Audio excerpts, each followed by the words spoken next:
You're listening to the Fully Occupied Show, presented by Occupier.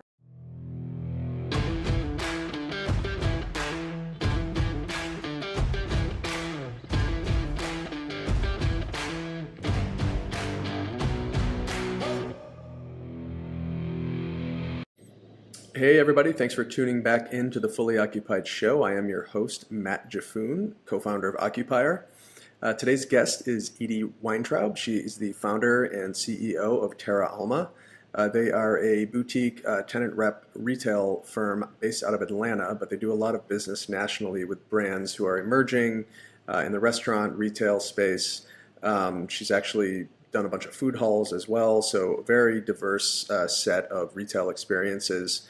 And while she is a broker, she spends a lot of her time helping retail brands with storytelling. How do they tell the community about them before they move in? What are some of the strategies they think about on the back end to enable a successful restaurant or a retail site? She's a 20-plus year veteran in retail real estate, so it's a really good conversation hearing about her experiences and what's going on in the retail world today. We hope you enjoy the episode. Hi, Edie. Welcome to the Fully Occupied Show. Thanks for joining us. Thank you so much for having me, Matt. And why don't you give us a little bit of an intro on yourself? Sounds great. Thank you. So I've been in commercial real estate, specifically retail, for the last 20 years. About 85% of our current portfolio is tenant-based. So that's restaurants, retailers, beauty, healthcare. Love working with small business owners, and we have a lot of clients that are women and minorities, so it gives me so much joy to help represent them and see them grow in the market. The other percent of our business is we work with local owners in and around Atlanta. Some of the multifamily developers where we help curate the retail and the restaurant and the experience at the base of those apartment buildings. Find a lot of times apartment developers are phenomenal about building apartments, but really don't, or timing wise, just have difficulty in securing the right operators for those spaces. So it is a little niche, and we love that because it speaks to our community ethos.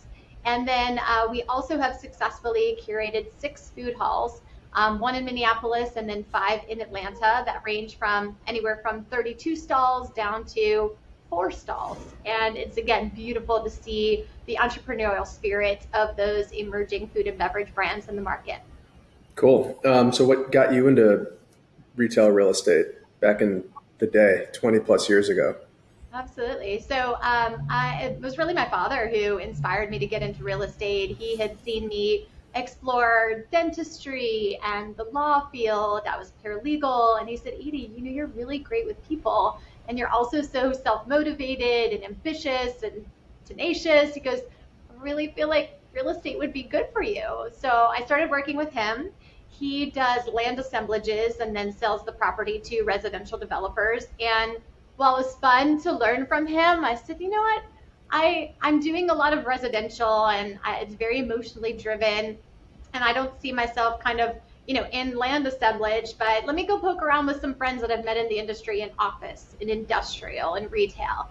And I think ultimately what I've discovered is that in the world of retail, there's so much that is tangible, that you can see the fruits of your labor, right? Like, I've now helped one particular restaurant group open 9 restaurants. And so to be able to take friends and other clients into their restaurants, it brings me so much joy because I was instrumental in bringing this to the market. And so part of the reason in opening Terra Alma is that Terra is dirt or grounded, and Alma is Spanish for soul. And so as I branded the company, I have this massive filter by which everything filters through. If we don't feel like we could put a piece of our soul into the client we're working with, or the project we're working on, or the city that we're working with, then we, respectfully pass, because we want to make an impact and see that ripple effect through the community that we did good. So what made you found your own firm? Yeah, so I worked for a couple of bigger firms in Atlanta, and I just felt retail is very niche and it's very specific. And a lot of the folks that are in retail work with big national brands. And while I love the national brand clients that I have, I find that it's so much more rewarding and impactful to work with small business owners in my community and help them understand that our services are available to them and we have so much to offer. We're also in the information brokerage business, right? I know because of my relationships in food and beverage that there are restaurants that are going to be closing. And I know that they're going to be closing because I talked to a bartender at a restaurant, and I talked to the server at this restaurant, and I talked to this restaurant operator over here. And in one case, two cases now, I have submitted offers to landlord agents, and they go, Edie, I don't understand. Where is this coming from? I don't have a vacant space. I said, I know you don't have a vacant space today, but in the next 30 to 45 days, you will. And my client's interested in it. And I want you to know that my offer is coming in first. And, of course, 30 days pass, and they call me and they go, how did you know that? I said, well, I can't share with you all my secrets. I just am in the business of information, and I know where to find, the key piece of information that I need in order to get, these opportunities for my clients. So I'm just, I'm tenacious, I'm resourceful, I'm well connected. So, people often share the information with me in advance. Would you say that that type of information sharing is a little bit more kind of impactful for like the smaller and emerging businesses than it is for like those national chains? So if you're like representing a large national like restaurant brand, they may have a set of criteria that they're going through and checking off boxes and then, canvassing the market for that type of opportunity. Whereas I might be a restaurateur who's looking to open a restaurant in Atlanta or another city that you're familiar with, and I don't really know where to start. Like, I have no idea about the real estate dynamics. I don't even understand what it is to like locate a space. Like, talk a little bit about how you work with kind of like the emerging folks in the space and like what are the most important things to them? Sure. So before we take on any assignment or any engagement for a tenant, we go visit their locations. So I had a client out of Seattle who said, I'm looking at bringing a steakhouse to Atlanta. I said, well, I'm going to have to come see where you are and why you're successful in that market and better understand how to translate that to Atlanta. This was a unique opportunity because, in Seattle, they're in a building, they're on like the 32nd floor, they overlook downtown Seattle, like the sun is setting. I said, yeah, we can't really duplicate this in Atlanta. We don't have this landscape and this scenery, but I can find you an opportunity on a high-rise building where they've got a scenic view. It's just, we don't have mountains that you can see in Atlanta. So part of what we do is we go secret shop those prospective clients, either the ones that we want to pitch or the ones that reach out that want to work with us, to see if we feel like they're at the caliber that we could truly provide service to them and helping them find either space to come into the market or also kind of draw kinship to where they are today. So I have another brand that I worked with that I helped expand that started in Florida, and they started in Orlando, they went to Jacksonville, they went to St. Pete. And so before they even came to Atlanta, I went to go look at every single one of those locations because I wanted to understand their strategy for growth without my level of involvement. And so when they came into Atlanta to look at the market, I said, I've been to all your locations. I understand where you've chosen to open. And I'm just going to show you a couple of neighborhoods in Atlanta. I'll sprinkle in a couple of sites, but it's more important we find where we go in a community that we know will receive us strongly, because that first location is very much your flagship in the market and teaching people who you are and offering that brand awareness. What's really interesting, this particular brand, every single market that they're in, the community says, that's my restaurant, right? Like, they don't even know that they're a bigger group that has grown because they didn't, until Jacksonville, they didn't put 2 stores in a market. And so it was very much like Cheers, right? Like, that's my spot. That's where everybody goes. That's where everybody knows your name. And also they were very attentive to design each location specific to that market. So it wasn't cookie cutter in that every single location looked exactly the same. And so I appreciate a little bit more of the creativity of the emerging brands because they, have a little bit more opportunity to be nimble and make those locations feel special for their guests. Yeah, so it's kind of like the role of storytelling in the whole opening of a restaurant, right? You may be completely foreign to a certain city, so people need to receive you in a way that you're telling your story. So like, how do you help the customer craft like their story as they're entering into a new market? Yeah, I mean, our background is not in any kind of like branding or things like that, but we put a brand book together for our clients. We've got a graphic designer that's a consultant for us, and we pull in the bio, we pull in the branding, we pull in the information. If that's something that they need some help on, we've got people that we can recommend for them. But for us, we find a lot of times the landlords that we're working with may not be local, and they may be out of town, and they may not have the opportunity to touch and feel and see and meet with these emerging brands, that we want to basically give their brand book out on like a silver platter that answers all the questions that they could possibly have, so that we get closer to yes. So we're kind of assisting them through that process by collaborating with a graphic designer. And so part of what we do is we have an engagement letter with our clients. We say, hey, here's what we do, here's how we help you, here's how we get paid. But in the off chance that the landlord's not going to pay our fee, we're going to look to you for the difference. But hopefully you're seeing all the value that we're bringing forward to you, that you go, yes, of course, we understand. Last year, in fact, we have an external PR team. We like our clients to have the headlines, and then we're happy to be the little byline at the bottom, because it gives them another chance to have exposure. And oftentimes these emerging brands, they don't have a huge marketing budget. So for us to help kind of promote them in that way, it's been hugely successful, and our clients are really happy with the experience. Yeah, are you guys ever involved in like helping them like transform their brand? Because I would imagine that they may have seen success in some markets, but maybe like they're struggling in others, and it's less of a real estate decision that they need to make and more of like a brand decision that they need to make. And maybe those are things that like early emerging restaurants or retailers struggle with to get right at first, and then it takes a little bit of iteration to get through that. Have you been involved in kind of like brand transformation projects? We have. Again, it's so funny because it's not like how I make money, but at the end of the day, like, it's very rewarding to me to see them evolve and to see them grow. And so I'm pulling in the experts that have, the experience in these arenas. So there's a group that's based in Atlanta that specializes in accounting and tax planning for restaurants. And so if someone's saying, hey, I see the success of Slutty Vegan, I want to contemplate a growth strategy like her. Or I see the success of this franchise concept, I just want a franchise. And a lot of people fall in love with those terms, and they go, oh yeah, look, I can make this royalty fee and this franchise fee, but they don't have the structure in place in order to support those franchisees. And so we come in early and walk them through the process. We could either grow via corporate growth and bring in investors and raise money, or we can contemplate growing by franchise growth, and like explore that path and all the things that you need to do to invest in your company to get it to a point where people realize you've been able to test out different formats, different markets.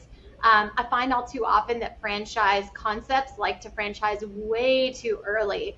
It's really important to get to, anywhere from 5 to 8 locations to prove your concept in order to say, okay, I'm ready to franchise. So yes, to answer your question, we're pulling in restaurant consultants, we're pulling in folks that are great on like menu pricing and supply chain, and trying to balance menus in a way so that way they're not over ordering and then having to be wasteful in their food.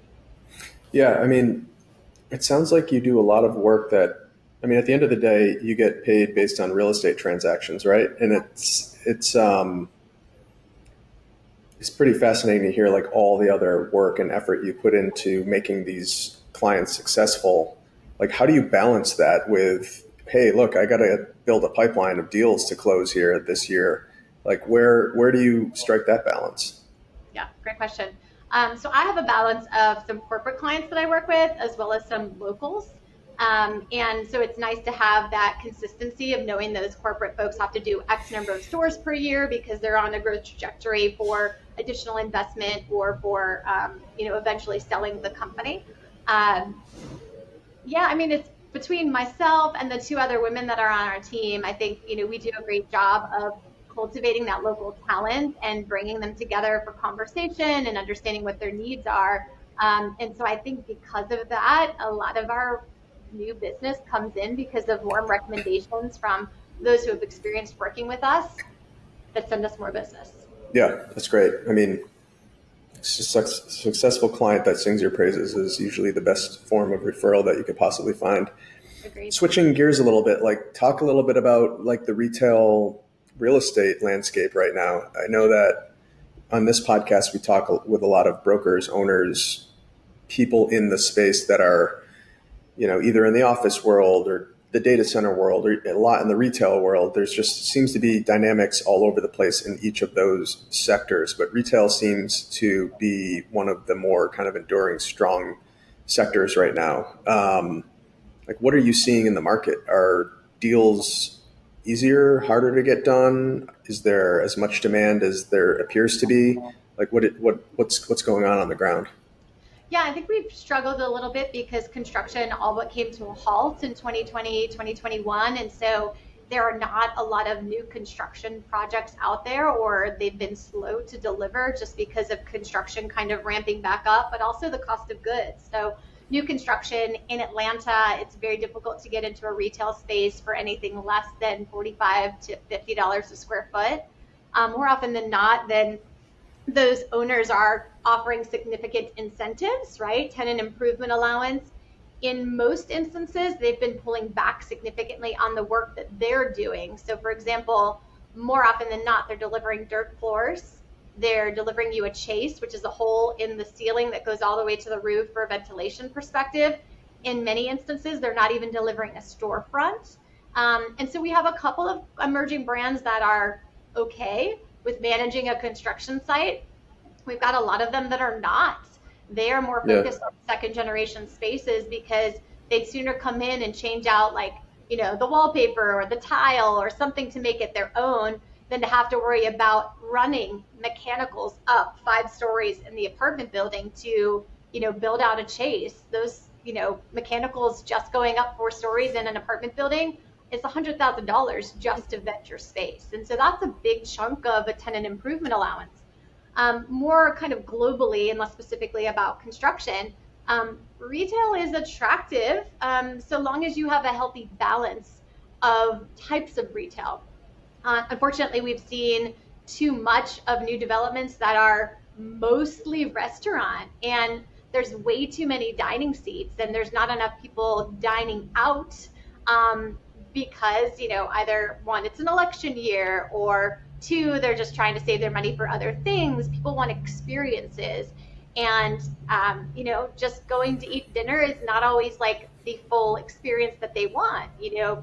People, we're social creatures. And I think retail's always been the darling, but I think retail needs to breathe with office. Retail needs to breathe with residential. For all too long, because of the finance industry and how loans were given out, the lender would say, I get office, I'll give you money to build an office campus. I get retail, I'll give you money to build retail. I get residential, I'll give money to build residential. I don't know about you, but I would much rather walk or bike to any experience and have the opportunity to live in a 15-minute city because, one, it's healthier for us as individuals. We have the, the serendipitous opportunity to run into your neighbor. And when you're used to walking in, 8 o'clock in the morning and you don't see, Miss Susie out that day, you go, I wonder if Miss Susie's okay, right? Like, she's an older woman. I usually see her out here. I haven't seen her for like 2 or 3 days. Let me go check on her because this is not normal. Like, I usually see her out and about. So I feel like, with just suburban sprawl, we opened up all these beautiful swim, tennis, golf communities, but yet, per Surgeon General's warning, we're the loneliest and most depressed that we have ever been as a society. So, kind of look into my European neighbors and some other communities around the world. Feel like we could design better spaces for people to come together. Yeah, I think the effect that the pandemic has had on like urban spaces is still like figuring itself out, right? The CBDs used to be just office towers where there was lunch spots and maybe some dinner spots, but people would leave the city and like that's really all they used it for. But now people want to live in these cities and they want to have all of these options. So you're seeing the rise of like entertainment and experiential retail where it's not just like 5 restaurants in a row. there's other things that people can do. So we talk a lot on this podcast about just like the transformation of omni-channel retail, which is another kind of dynamic to it. So I'd be curious your thoughts on like how some of your clients are thinking about brick and mortar versus delivery, brick and mortar versus online sales, and how do they look at an overall strategy of reaching their kind of like end customer? Sure. Yeah, I mean, in curating the food hall in June of 2020, I had 36 stalls to start with. And the feedback overwhelmingly was that these chefs, these catering folks, these food truck folks, they said, I don't want a ghost kitchen. I need that people-to-people interaction. I want to see people enjoy my food. And while they have the third-party delivery, they can't really control that experience. And so it's something that they feel like they have to do because they want that additional income. But a lot of times the third-party delivery folks, like they're taking what would have been the profit of that restaurant. And so you'll find that on those third-party apps, while it's convenient for customers, it's more expensive for customers because they're buffering in a stronger price point to cover the costs that the third-party delivering is taking from their pocket.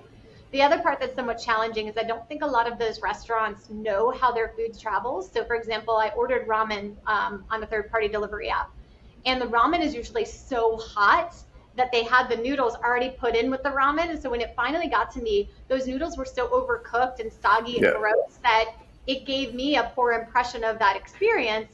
Whereas they should have thought through the process of understanding how long that soup is going to be with the noodles. And so a lot of the ones that plan appropriately now is they'll do the soup in one container and they'll do the noodles in a different container so that they're not overcooking while they're traveling to the guest. And so it takes a lot of effort on behalf of the restaurateur to understand the experience of a guest when they receive your food if they're getting a third-party delivery. And not a lot of mom and pops have that foresight and level of attention to detail to really like understand or take the time to step back and say, how are my guests experiencing this food and this offering? Are they going to order from me again because it was pleasurable, or I'm going to lose a customer because it's just not how I would normally deliver it in the restaurant?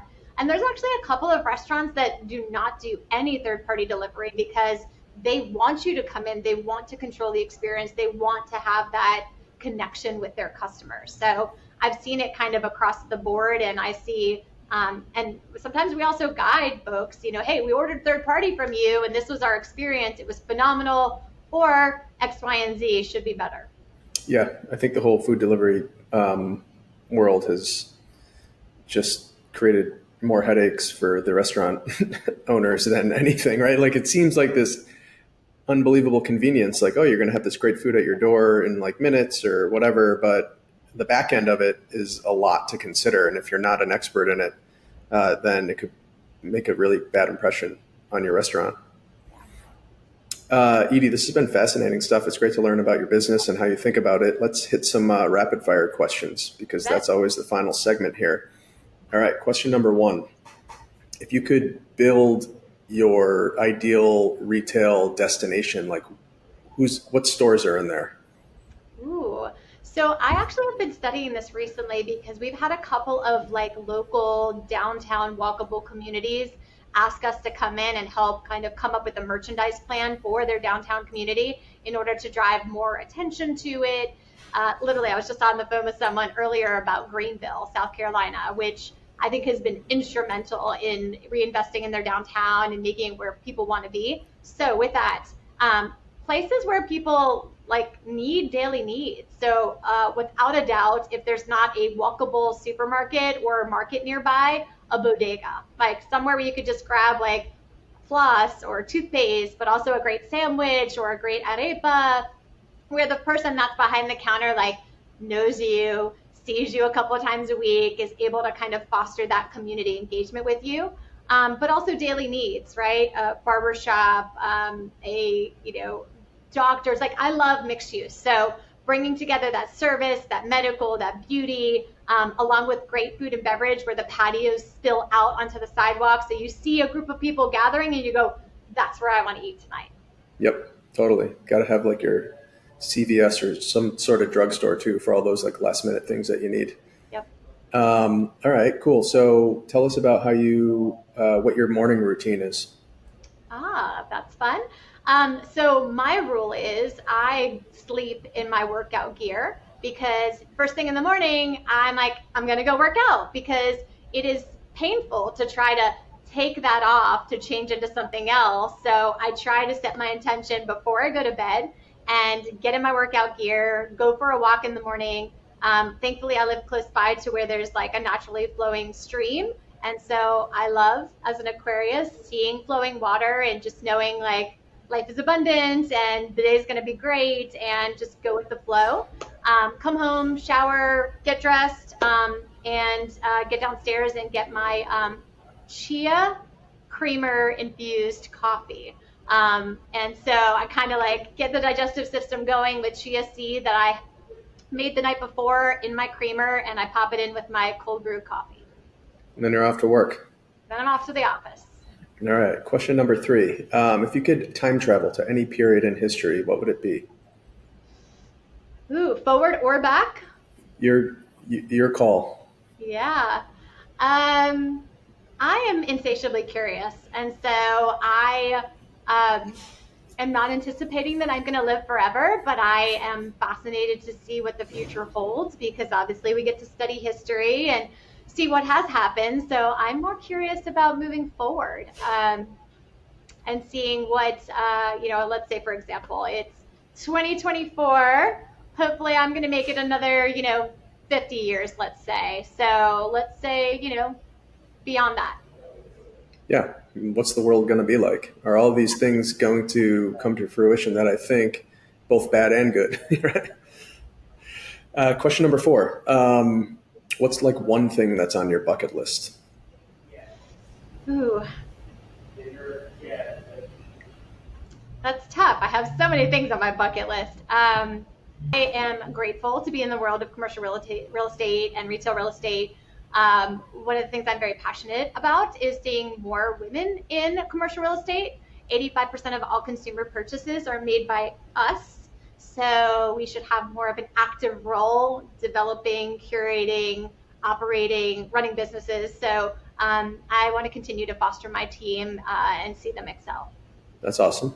Cool. All right. Our final question, which is our standard question. If you could name like 1 or 2 people that you think would be good guests for this show, who would they be? For sure. I'm going to overwhelmingly support my partner, Michaela Boone. Having a background in finance at Wells Fargo for 5 years, being in retail real estate, but on like the financial side, I am grateful to have come across, our paths have crossed, and I think she offers a very unique experience to our world. So recommend her. There's also a group that I have been sharing a lot of business with or sending a lot of business to because I think from an activation standpoint, they do a phenomenal job. Their background is in vintage goods. And initially they had a shop and they would sell vintage goods, but over time they, like me, I think, discovered that a lot of small business owners are not the best business people. They might be great at making food or making bread or pastries or whatnot, but they're not great at running a business. And so they have found a means to host festivals that give all of these emerging artists a place to share their goods with the world. Not only are they doing it on a big scale, but they're also doing it on a very curated scale with a lot of apartment developers to foster community around their residents. So Mike and Cece are folks that I think that would be great to hear from and understand what they're doing in the world of the apartment world. Interesting. We'll have to hit you up for some intros there. Edie, thanks so much for your time. It's been a pleasure talking to you. How are people able to find you online? Sounds great. Yeah, they're certainly through the company. It's Terra Alma, TerraAlma.com. We are on Instagram. And then if you're looking for me personally, I am Edie Everywhere, because if I am not everywhere, I am not learning. And so I am there to be a sponge and take it all in so I could share it with my team and our clients as they grow. So EdieEverywhere.com or Edie Everywhere on Instagram. Thanks, Edie. It's been awesome talking to you. Thanks for your time.